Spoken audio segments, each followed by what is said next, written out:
Nissan wants Japanese R32 GT-R owners to be able to play the long game with the help of the just-launched Nismo Heritage program. The carmaker, and Nissan tuner Autech, studied the array of replacement parts for the coupe first nicknamed Godzilla. Focusing on components necessary to keep the R32 running and able to pass vehicle inspections, Nismo Heritage chose around 80 parts to reproduce to OEM spec. Nissan built the motorsports monster R32 from 1989 to 1995, and the GT-R enjoyed turbo-boosted popularity thanks to the Sony PlayStation game Gran Turismo, the Japanese television series Initial D, and the Fast and the Furious franchise. According to a UK GT-R forum, Nissan built 43,934 units of the R32. Far more than the R33 and R34, but still a specialty proposition. After nearly 3 decades of fanatic owners, hard driving, and wild modifications, some OEM pieces are difficult to source. The Nismo Heritage program opens to the Japanese market first.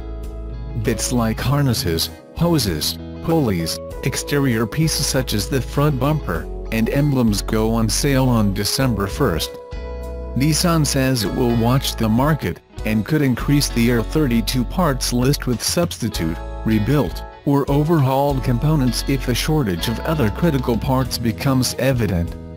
Eventually, the program plans to expand its offerings to the R33 and R34 models. We're just 1 week away from the 2017 Los Angeles Auto Show, so Subaru's latest teaser will probably be one of the last you'll see before actual cars take the stage.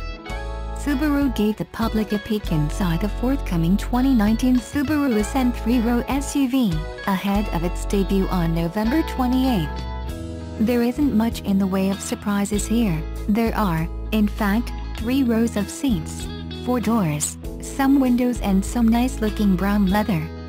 It's a car. Subaru isn't reinventing the wheel here. This 7-seater is believed to use a 2.4-liter turbocharged flat-4 engine, and it's unclear if the flat-6 from the Outback and Legacy will eventually make an appearance. Like every other Subaru on sale today, the Ascent will pack standard all-wheel drive. The teaser also gives us a peek at the Ascent's headlights, which look the same as other new Subaru models. It's pretty close to the Ascent concept that debuted earlier this year at the New York Auto Show, which was itself an evolution of the gnarly Visiv 7 concept that first heralded this SUV's arrival.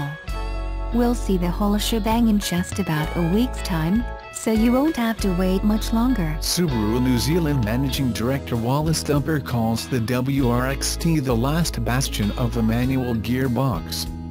It's not the last 3-pedal Subaru standing, of course. The more mainstream WRX is still available with a manual transmission, although it's seldom sold with one. Would have been unthinkable a decade ago, but WRX drivers now prefer automatic. Of the continuously variable kind no less. But the WRXT remains manual only, even in its just updated form. In fact, it's the last bastion of quite a lot of things. The WRX range has long since stopped wearing an Impreza badge, but as we all know it's still based on the platform of Subaru's small car. It's just that this particular iteration is no longer on the latest version. The current Impreza and its XV paternal twin are now built on the all-new Subaru Global platform, whereas the WRXT are still riding on the old architecture. If you favor a bit of old-school Subaru Boxer burble, the ST is still the place to go. It's quite restrained, but you definitely get a sense of that thrum that we all used to know and love. The thrum that's long been banished from the rest of the range, which is now rather grown up. There's also a clear link to the lag and launch character of turbo cars from years gone by. There's a definite lull in proceedings below 3,000 RPMs, but then the 2.5-liter Boxer turbo comes on boost and things get fast and furious very quickly. The ST is not a particularly easy car to drive smoothly and or quickly. It's hard to get off the line, the gearbox can feel notchy unless you take a very firm hand with it, and the vast amount of mechanical grip and AWD traction requires a certain slow-in, explode-out cornering technique. You don't get what is perhaps Subaru's greatest technology asset, the EyeSight twin-camera active safety system. It's just been added to the standard WRX, but it's not compatible with manual transmission models, which is the only type of ST model. It's exhausting just talking about it. I might have put you off at this point. Or you might be quite excited to know that the new ST is still old school and over the top. The ST isn't entirely stuck in 1995. The premium model now has steering adaptive headlights with daytime running lights, a front view monitor, which will stop you scraping the new design bumper when you're parking, and a 10-way adjustable power driver's seat. The ST engine meets Euro 6b emissions regulations, and there's a new brake package with 340mm front Brembos and 326mm cross-drilled rotors on the rear. Bright yellow calipers are standard, and perhaps the easiest way to identify the revised model.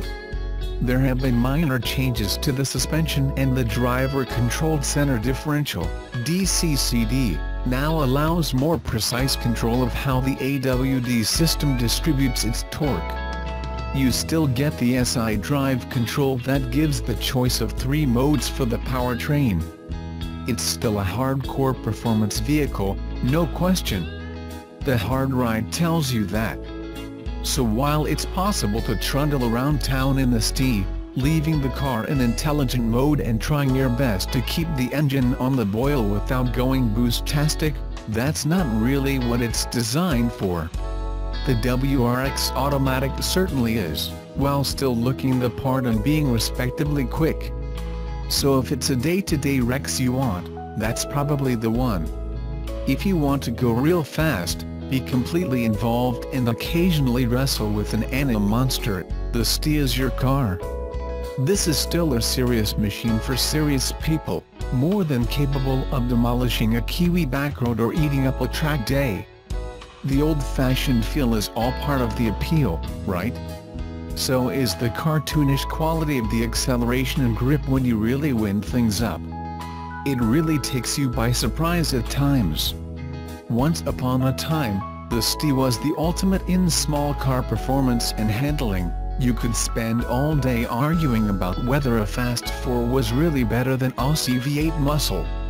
Well, the Aussie muscle era is over, and there are any number of hot hatches on the market that are just as fast and powerful as the ST, while being dynamically more sophisticated and much easier to drive quickly. Not to mention much posher inside. The WRX's interior was never that flash, and it's not aging gracefully. Where does that leave the ST? As a nod back to a time when you had to be totally committed to your driving to get the most out of a high-performance turbocharged car. That was a good time. Still love the ST. Subaru can catch a break. Now they have another lawsuit filed against them for one of its vehicles attracting rats. Yes, you read that right, it's true, a class action lawsuit has been filed against the Japanese automaker for Forester attracting rodents. They've had oil consumption lawsuits, engine defects in the WRX STI, spontaneous windshield breakage in Outback and Legacy models, and now a customer in Hawaii says her 2015 Subaru Forester attracts rats.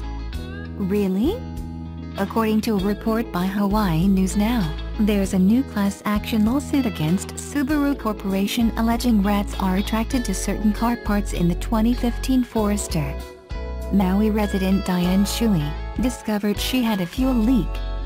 The Hawaii resident took the Forester to a local Subaru dealer and they discovered the problem: rats had chewed through her vehicle's main fuel line. They told me that thing could have caught on fire.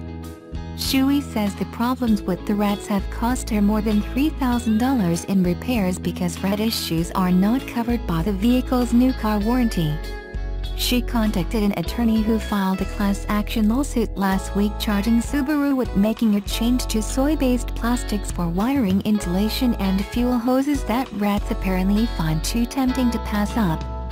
Subaru's local dealer declined comment on the specifics of the lawsuit, but instead issued this statement: "Our customers and their safety are our priority and, as we do with all vehicle complaints, our policy is to work with each customer to try to reach a mutually agreeable resolution." Honolulu, Hawaii attorney Chris Slog, who filed the suit, said, "The lawsuit seeks a full refund of the car's costs, since costs to replace each of the soy-based wires and hoses would be too extensive." Shui says she's tried using rat traps and all kinds of home remedies to get rid of the rodents with no success. "It was a nightmare after just 2 months of driving this thing, and it has continued for 2 years. I love my Subaru. I'm so frustrated and I'm very disappointed in Subaru Corporation," says Shui. According to a report by Forbes, this is not an unusual problem and other automakers like Volvo have experienced the same problems with rodents eating soy-coated wires and causing extensive damage. It's not just Subaru and Volvo. Apparently Honda, Toyota and other automakers seem to be experiencing chewed-up wires too, and it's an industry-wide problem. In fact, it's such an auto industry problem, Consumer Reports even wrote a piece on "How to Protect Your Car from Rodents" article for consumers in July of this year. Subaru Corporation has been beset with other lawsuits and internal issues in Japan dealing with improper vehicle inspections. Now its Subaru Forester is being attacked by rats. Subaru can't seem to catch a break.